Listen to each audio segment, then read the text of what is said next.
Hi, welcome to room 9, the region's largest classroom.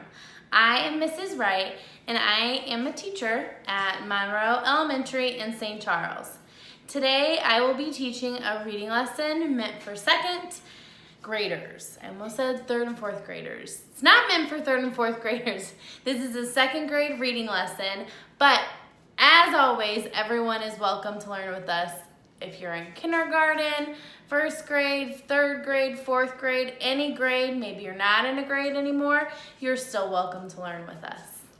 And looks like my guest star is already making an appearance. Molly, do you want to say hello? Come here. Oh, she just wants to play. I can't play with you right now. Come here. Come say hi. Oh man, here we go again. What do you know? Same thing last week, acting silly. Well, are you gonna come in here later? Come here. Come here. She's all down on 1-4s, ready to jump and play. So I will come play with you in a little bit. Okay, so this reading today is done with permission from Peachtree Publishing Company Incorporated. So I am really excited to be back again with some awesome books. This week is all about characters, and I love teaching about characters, and I love reading about characters, and I love learning about characters. So a little check-in. Let's think about how are you doing today, and we're gonna relate it to characters. So are you feeling a little crazy cuckoo like Junie B. Jones? She's, a hot mess a little bit. Maybe, it's back to school time. Lots of teachers are probably feeling like Junie B. Jones. Are you feeling a little bit like Fly Guy, just kind of hanging out, seeing what's happening? He's probably just chill. He's fine, right? Fly Guy is mostly chill for the most part, right? Maybe you're feeling a little bit like Amelia Bedelia. New school year, a little lost, a little confused. I don't know. I think I'm feeling like all of those characters. I'm probably not as chill as I'd like to be like Fly Guy. Definitely more Junie B. Jones and Amelia Bedelia right now. What are you guys?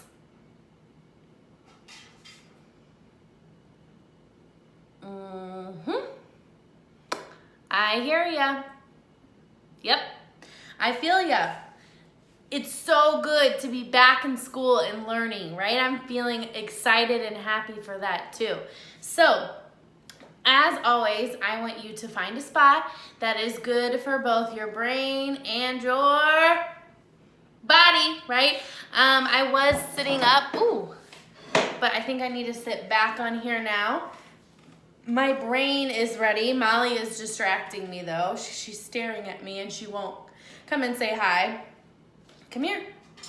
Still trying to play in case you were wondering. So I'm a little distracted by her. Hopefully she'll go away soon so my brain can focus. But I have good lighting. I have my water again. I have all my materials ready. I'm ready to teach. My brain is, and my body is also ready to teach because I'm in a comfy spot and my setup's good. So you get yourself set up, and while you're figuring out the best spot for yourself, grab paper and pen just in case we need it. Sometimes we don't always get to it, but that's okay. I like to have it just in case. And we are going to get started today. So again, we are going to learn all about characters, and we did talk a little bit about this last week, and if you weren't here with us, don't worry about it. It's no big deal. I'm going to teach it all to you again today and throughout this whole week. So we'll have lots of different episodes on characters. So our goals for today, they're a little hard to see, but I will be able to use context clues to understand some unknown words, okay? And I will be able to analyze a character's feelings, words, and actions. Very important skill because as you get older, you're not only going to have to analyze the main character, but you're also going to have to analyze the secondary characters. So like the other characters besides the most important one. And these are the ways that we analyze our characters. So we can analyze our characters and learn about them by studying their actions, by studying their feelings, by studying their words, by studying how they react to problems. I just made that up, I like it. And how they interact with others. So let's go through those again, okay? You're gonna repeat after me. We can learn about characters by studying their actions, their feelings, their words, how they react to problems, and how they interact with other characters. Nice job. So all of these things will be super important today as we read Madeline Finn and the Shelter Dog. I love this book. There's another one called Madeline Finn and the Library Dog, and that one's really cute. And then Madeline Finn and the Therapy Dog actually comes out really soon, so hopefully I can order it and read it on air. So we are going to go over some vocabulary words. I'm going to talk about what they mean right now, and then we're also going to talk about what they mean as we come across them in the story. Okay, so the first one is shelter. A shelter is a place where someone, or an animal actually, can go if they need a home. So sometimes human beings, people, don't have homes, and they might go to a shelter for a period of time. And that's a place where they can have clothing, where they can have like a roof over their head, somewhere to sleep that's safe, somewhere to sleep that's warm, and there's food for them. So it's not somewhere that you can stay for an extended amount of time, just for a little bit. And animals sometimes go to shelters whenever they don't have a home. And so same thing, they can have blankets. Hopefully they have blankets and all the supplies that they need. We didn't adopt this dog from a shelter, but one of my family dogs we adopted from a shelter before. And it's just a place where dogs and cats mostly, that don't have somewhere to live, can go and they're fed and taken care of. A volunteer. A volunteer is someone who does something and they are not paid for it. So if I went over to my mom and dad's house and cut their grass and they didn't pay me to do it, that would be volunteering to do something. So you're offering to do something without getting payment or anything in return. Responsibilities. Those are things that you have to do. I have a responsibility to teach to you for teaching in room 9. I have a dog, so my responsibility is to make sure my dog has food and water and she can go to the bathroom. I am a teacher, so I have a responsibility in my classroom to keep all my friends safe and make sure that they can learn. I am a wife, so I have a responsibility to be a good person to my husband, and we take care of a house together. So I have some responsibilities in the house and he has some responsibilities in the house. Like, for example, he mows the grass because I hate mowing the grass, and what do I do? I do the laundry, but he also helps with the laundry. He cooks too.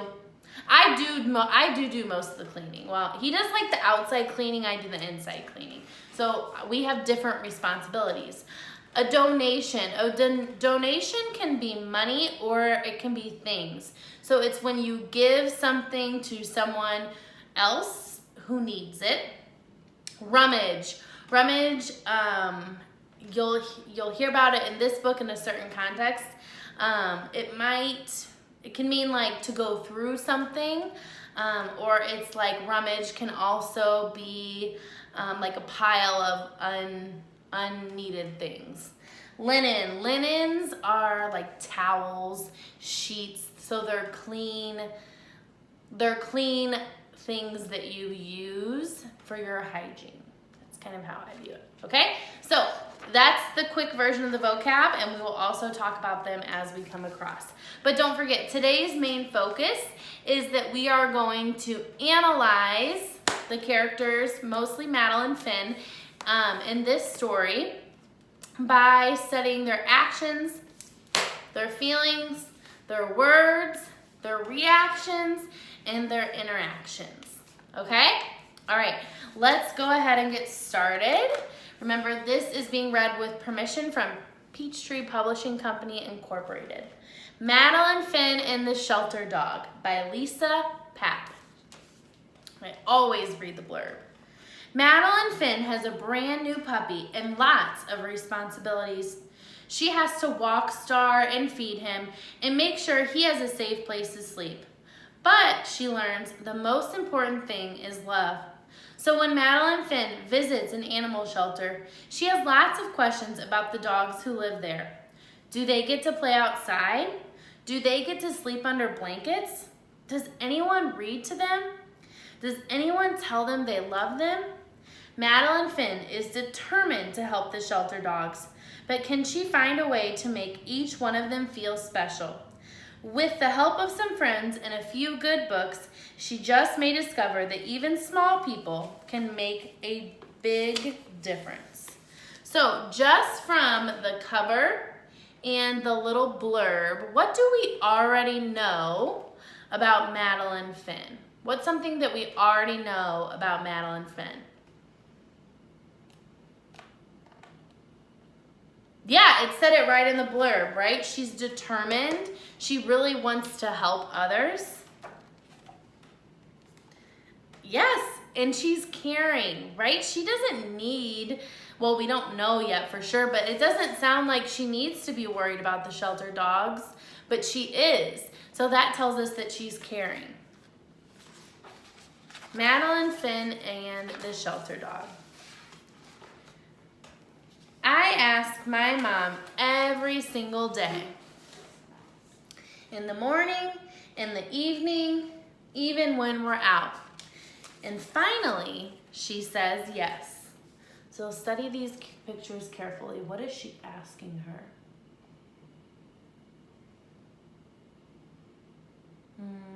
You're right. She's asking if she can have a dog. So that's probably not how I would ask. So what this tells me about Madeline Finn, this is an action. Her actions are telling me that she's creative. She's leaving notes for her mom to find, asking for a dog. Hello, Madeline Finn, Mrs. Dimple says when we arrive. Your mom says you're ready to pick out one of Bonnie's puppies. Yes, please, I say. But first, I give Bonnie a big hug. Hi, Bonnie. I'm so excited. I can't decide which puppy to choose. I love them all, I tell Mom. Why don't you see if someone picks you, Mrs. Dimple asks. So I close my eyes and think of the name I picked for my puppy. Star, I whisper. And the littlest one crawls right up into my lap. Woof, he says, real soft. It worked, I say. Is this how you chose Bonnie?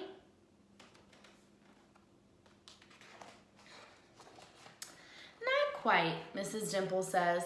There are lots of ways to find animals. Do you know what a shelter is? I look at Mom. A shelter is a place where animals wait for good homes, she says. Like a hotel, I ask. Sort of, Mrs. Dibble says, except the animals want homes where they can stay forever.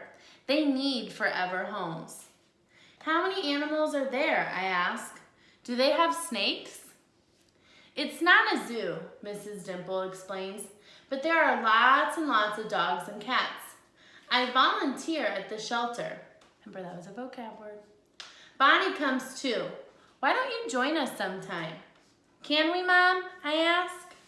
We'd love to, Mom says. So over here, I'm noticing that Madeline Finn was asking a lot of questions about the shelter. So she was trying to understand. So this tells me that Madeline Finn is curious.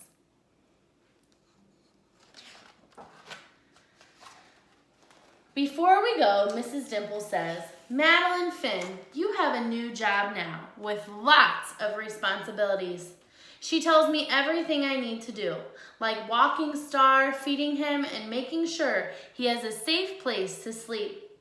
But the most important thing, she says, is love.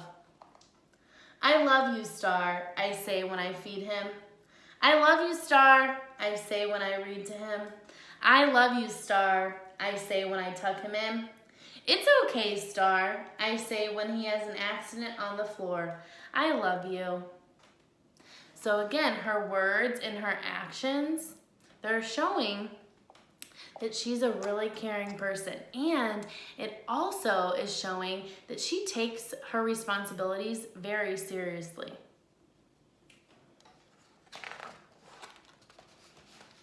On Saturday, Mrs. Dimple invites us to the shelter. Thank you for the donations, a lady tells Mrs. Dimple. Then she smiles at me. My name is Miss Ivy. Would you like to meet some of our animals? Yes, please, I say. Hi, I say to the first dog I see, but he doesn't even wag his tail. The sign on his cage says his name is Mr. Chips. We meet lots of dogs and cats and even some bunnies and birds. They all need homes, I ask. Miss Ivy nods. She seems a little sad. I think Mr. Chips is sad too. What do you think about Madeline Finn at this part? What do her words, her actions, her interactions with other characters tell you about her?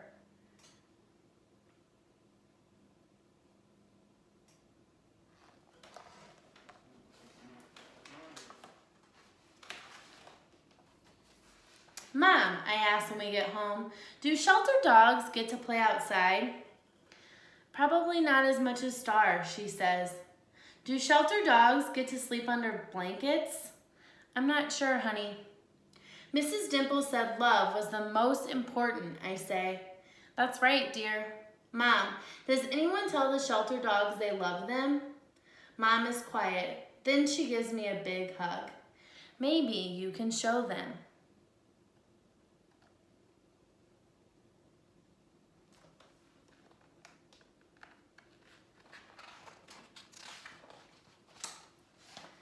The next day, I rummage through our linen closet. So she's rummaging through the linen closet. So what do you think that means? Look at the picture to help you. That would be a context clue to help you.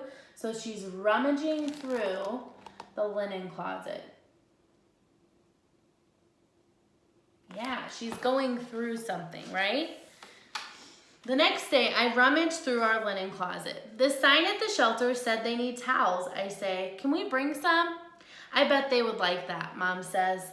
Miss Ivy is happy to see us. Thank you, Madeline Finn, she says. These will make soft beds for the animals. But when we leave, I notice there weren't enough towels for all the animals. And Mr. Chips still looks sad.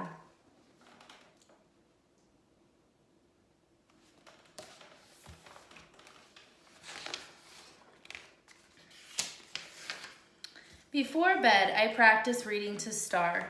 Then I whisper in his ear, I love you, Star. Woof, he says real soft. When Mom tucks us in, I say, Star loves when I read to him. He sure does, sweetie. Mom? Yes, dear. Does anyone read to the shelter dogs? There's Molly. Must be because I said shelter dogs. So I'm noticing that Madeline Finn is continuing to wonder and ask about the shelter dogs. This tells me, Molly, this tells me that she is very concerned about them because she already did one good thing for them. She brought them towels. But she feels like here, she doesn't feel like that's enough.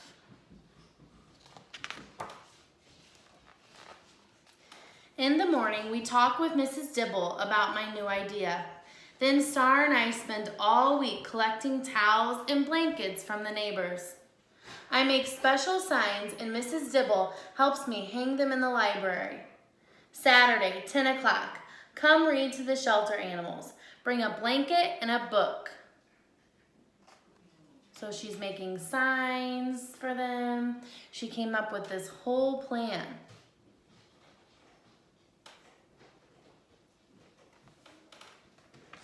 I agree with the blurb. She really is determined. On Friday night, I barely sleep. I'm so excited. When Saturday comes, I'm ready. So is Star. But when we arrive, it's just us.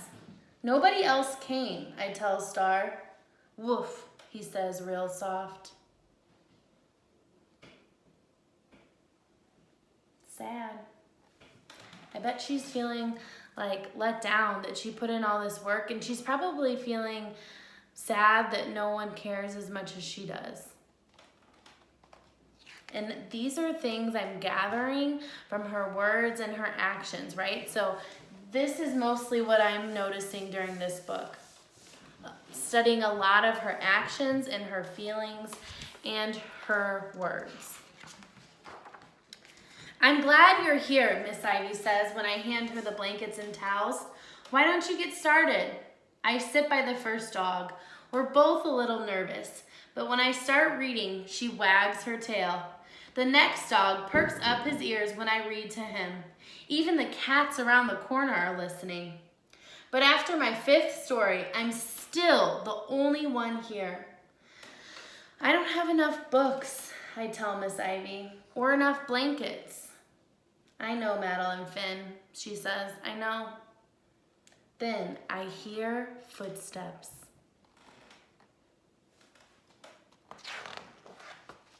Bonnie comes first. Behind her are lots of kids with lots of books and lots of blankets. Sorry we're late, I hear a parent say. There was a crowd at the library checking out books.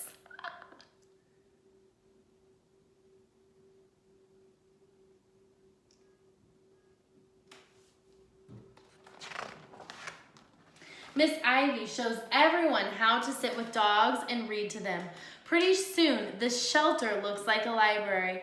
Did everyone get a story? I ask Mom. I think so, sweetie. And a blanket? So she's still concerned about the dogs and she's doing everything she can. Almost, Mrs. Dibble said. Take a look. I peek around the corner. Mr. Chips didn't get a blanket. He was going home in one. Mr. Chips found a new family today, Mrs. Dibble says. He's getting a real home, Mom says. A forever home, I say, and Star lets out a giant woof.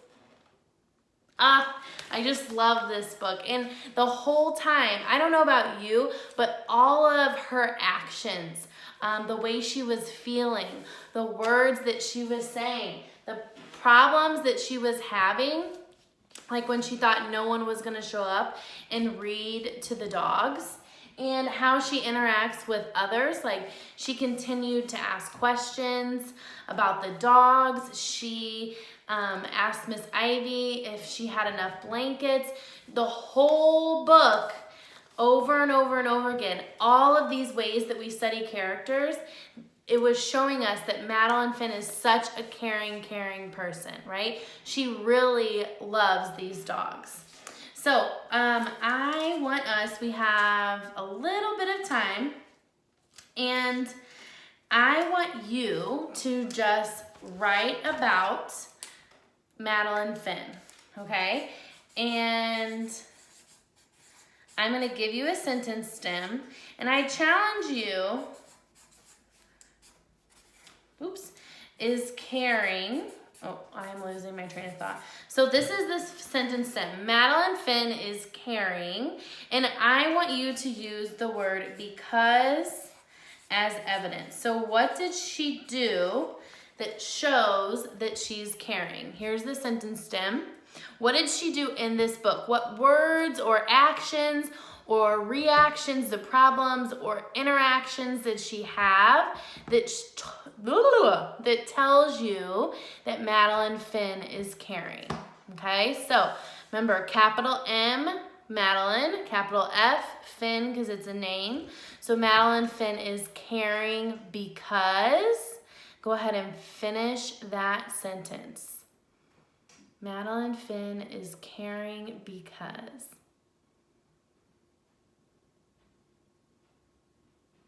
Okay, hopefully you got it. I'm gonna finish mine.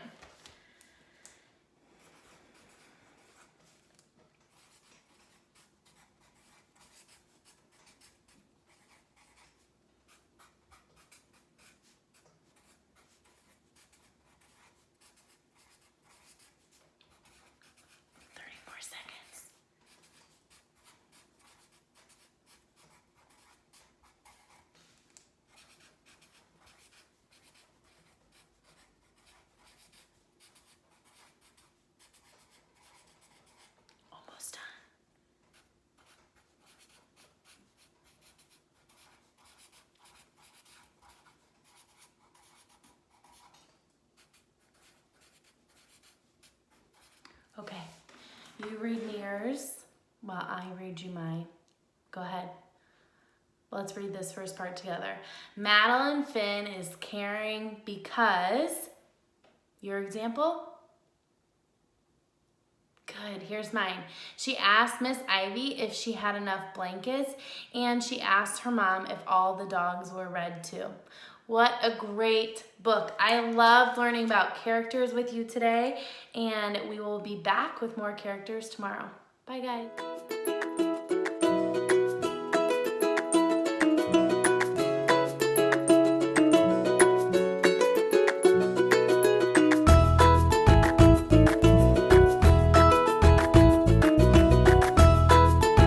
Teaching in Room 9 is made possible with support of Bank of America, Dana Brown Charitable Trust, Emerson, and viewers like you.